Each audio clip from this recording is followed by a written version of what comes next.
Mbola hijanona ao anatin'izay trangam-piarahamonina izay any isika trateaka ny mpitandro ny filaminana ny andian-jiolahy mpamakitrano sady mpanoloana ihany koa ny mpanendaka izy ireo. Valo izy ireo ny voasambotra, nisy tamin'izy ireo moa no mpiray tsy kombakomba ao anatin'ny fanatanterahana izao asa ratsy izao. Ankoatran'izay dia olona enina hafa ihany koa no trateaka ny mpitandro ny filaminana zany. Izy ireo indray dia isan'ny mpandray ary mpividy ireny entana alatra avy norobain'ny jiolahy ireny.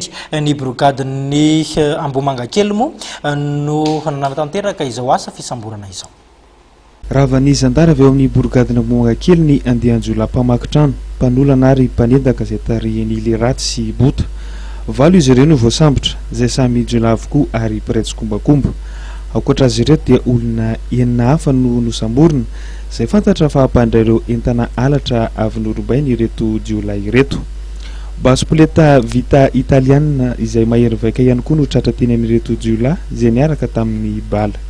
Misy jiolahy izay teny efa ray ndany mihitsy tratra ny Zandary tamin'ny Alahady sy ny Alatsinainy.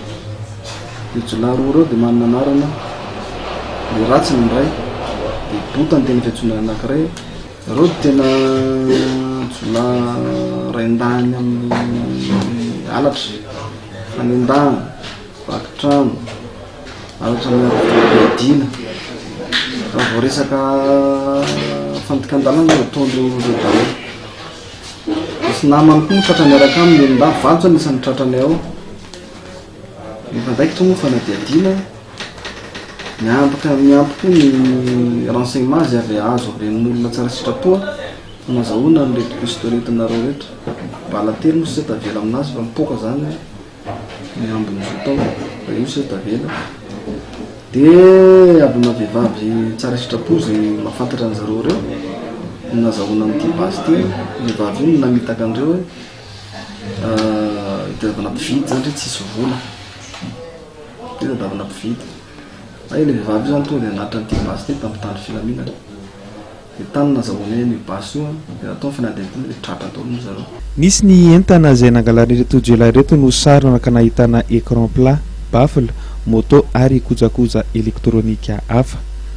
Raha ny tanàna fanaovan'izy ireto fanafiana dia nieny Akadindramamy, Tsara Honenana, Soamanandrariny ary Mahazo. Tsy manana toeram-ponenana maro-pototra raha ireto jiolahy voasambotra reto araka ny fanazavana izay nentin'ny Zandary ary Bota izay isan'ny mpitarika dia efa nigadra noho ity resaka fanafiana ity ihany. Androany no natolotra ny fampanohavana ireto jiolahy voasambotra ary ireo mpandray entana alatra tao reny fanadidina sy ny fampitorana nataon'ny Zandary avy amin'ny brigadina Ambohimangakely.